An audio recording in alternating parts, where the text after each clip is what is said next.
Hello and welcome. My name is Emily Doberstein. I am a stage 2 Hodgkin's lymphoma survivor. I was diagnosed in April of 2021 and I went through 4 months of chemotherapy and I've been in remission since August of 2021. As a fellow cancer survivor, today I'm here to talk to you about the really important conversation about sexuality within the cancer community. We're going to talk about the implications for both patients and partners today. So we're going to go over both the need for more conversations, just generally about sexuality within the oncology field, and then also we're going to take some time to debunk some sexual myths and provide some practical tips of how to navigate some common challenges that come up regarding sexuality for cancer patients and their partners. So first, the need for more conversations. Between 20 to 90 of us will have some sort of complications with sexuality, whether that be during treatment or after treatment. It kind of varies based on diagnosis and location of cancer as well as age. But despite that huge statistic, only 17 to 25% of patients actually have their doctors talk openly about the sexuality concerns with them. Like for example, we all get these questionnaires about symptoms when we come in, multiple times a week. How are you feeling? How much anxiety are you feeling? How much depression are you feeling? And are you having any sexual problems was on there. And I always checked the box because my body was feeling super weird, feeling very foreign, and my doctor never addressed it, even though I checked the box every time. I kind of just always spent my appointment waiting for her to check my chart. She never did. The only thing that she said in response to my questions about sexuality was like, hey, that's not really my field, here's a number for a sex therapist. Which is not always super helpful when you already have the stress and anxiety that comes with navigating a cancer diagnosis and your clinician list is 20 people long, and thinking about making another appointment just feels overwhelming and impossible. So because of that, and because of the age, gender, and marital status bias that also happens with how much sexuality is addressed in the oncology community, it just shows how significant this conversation is and how much we need more conversations about it within oncology. And one part of this conversation that often is overlooked is the impact of cancer on partners of patients with a cancer diagnosis. In a study of 230 partners, over half said that they wanted more information. Almost 3/4 said that they felt the information about sexuality should be presented very systematically, and more than half felt that information should be presented directly from their healthcare provider. Yet that so often is not the case. And although referral to a sex therapist is often the first response from oncologists, sometimes, like I said, that can feel overwhelming to make another appointment. And only a third of people actually want to go with a sex therapist in the middle of cancer information, and what may be more helpful is just really concrete practical advice presented in a more short-term form. So hopefully that is what I'm going to provide for you today. So now to debunk some sex myths. And sex myths are things like unhealthy sexual scripts or beliefs that can get in the way of fostering connection, regardless of whether there's cancer involved, but especially while either you or your partner are going through cancer treatment. We're going to talk about how to work around them and how to foster physical intimacy and sexual intimacy despite these common beliefs. So number 1 is that all sex leads to orgasm. That is not true. It is totally possible to have fulfilling and quality sex regardless of whether there is a presence of an orgasm or not. And for a lot of people, during treatment or even after treatment, orgasm can be a little difficult, and because of that, there are all these questions of like, oh, can I even have sex anymore? The question is yes, but you may need to stretch or broaden your definition of what sex is and be able to include touch and intimacy that doesn't always lead to orgasm. Before some tips, I just want to reinforce that being unable to achieve orgasm says nothing about yours or your partner's worth. It says nothing about the status of your relationship, whether your relationship is quality or not, or whether it is valid or not. It also says something about your validity as a lover. You can be an amazing lover and have an amazing sex life without being able to achieve orgasm every time. If orgasm is hard, you can still foster intimacy by, biggest thing is, like I said, changing your expectations around sex. This kind of helps resist what we call the spectator mode, which is where you're focused so much on orgasm or performance, or what's my body gonna do this time, that you're so in your head that you can't be in your body to feel the physical sensations of sex. You take on this spectator role, where you're more like a spectator observing the sexual act happening instead of being in your body, feeling the pleasure, feeling the connection. It kind of makes you kind of disassociate from the experience, and taking that pressure away from orgasm being the focus can kind of ease anxiety and help people still be able to be in their bodies enough to experience pleasure, regardless of whether there's a presence of orgasm or not. Something that you can look more into is the idea of sensate focus. I don't have enough time to go fully into it today, but the idea is that, again, we're taking off that pressure of needing to achieve orgasm or even to have penetrative sex, or oral sex or anything, and just starting with plain basic physical touch, hand holding, clothes on, and that can help ease anxiety about performance as well. You also can engage in other forms of physical touch like petting or massage. These are very valid, amazing ways to connect with your partner while going through treatment and after treatment as well. So sex myth number 2, sex has to involve penetration. This is a very heteronormative, biased view of sex, but also even within the hetero community, sex doesn't always have to include penetration. Penetration is one way to have sex, but it's not the only way, and there are so many other pleasurable, valid ways to have sexual intimacy.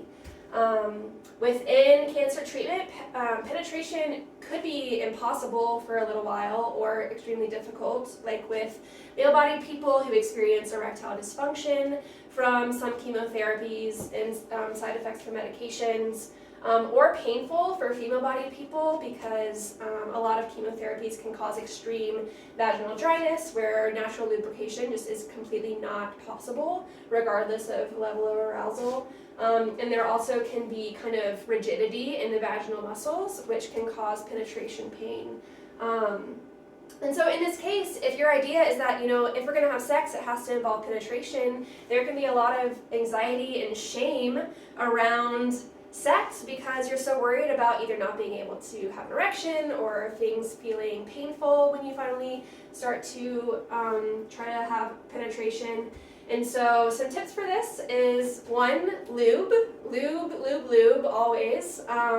Though with cancer, it might be helpful to, if you are using a non-kind of organic, natural-based lubricant, to switch to another brand if your current lube causes any sort of irritation or burning, because while going through treatment, your skin can be much more sensitive to everything, including lubricants. Here are some good ones.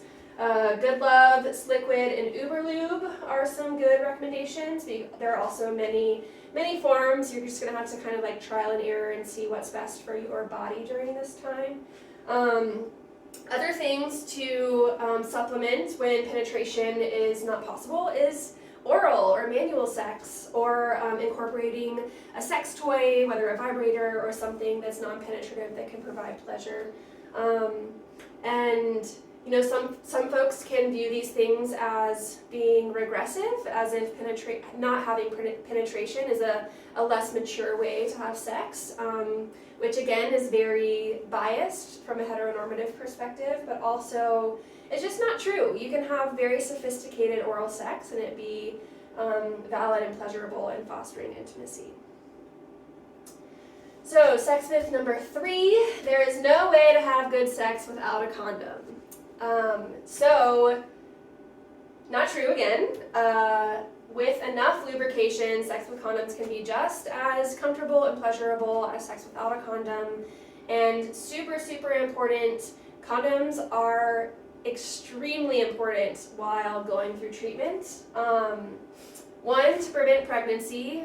Sometimes birth controls have to be changed, but even if you still are able to stay on your birth control, either pill or IUD, it is extremely advised to use a condom to kind of provide double protection against pregnancy, because sperm can carry chemotherapy for up to 7 days after each treatment, and if you're getting treatment every 2 weeks, that's a lot of likelihood of it impregnation, but then also causing birth defects. And then also, if the female-bodied person is the one receiving cancer treatment and they get pregnant, it's very likely that the pregnancy would have to be terminated in order to continue cancer treatment, and we don't want that. Second, I kind of mentioned this, but sperm and vaginal secretions can contain chemotherapy for like 5 to 7 days after each treatment, so it's highly advised to use a condom in order to protect your partner, in order not to expose them to chemotherapy unnecessarily. Chemotherapy is super toxic, as many of us know, which is why it has to be handled very carefully, and it only needs to stay in our veins and in our bodies when we're being treated, and ideally not providing any contact with other people.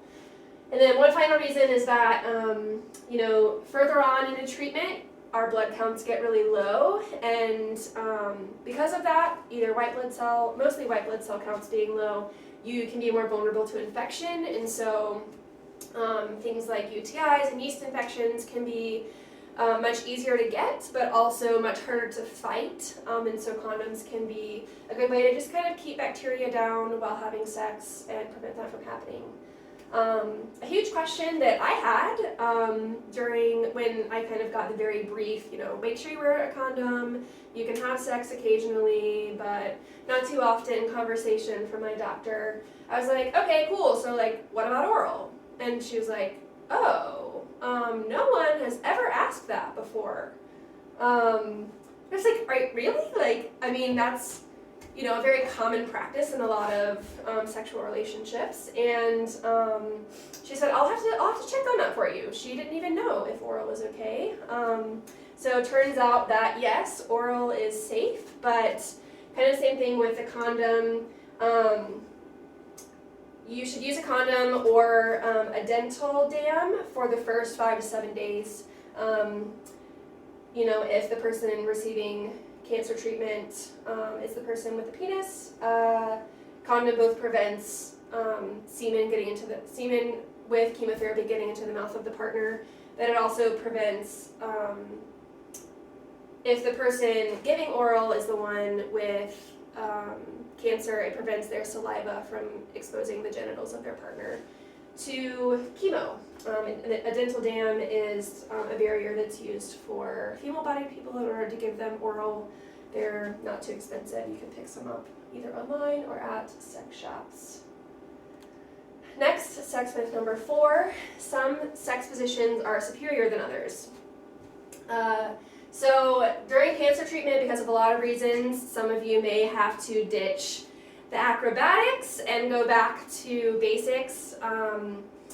There can be pain, there can be fatigue, there can be nausea, which may cause you to need to go back to more simpler sex positions, but these sex positions are in no way less superior than other positions you may be used to.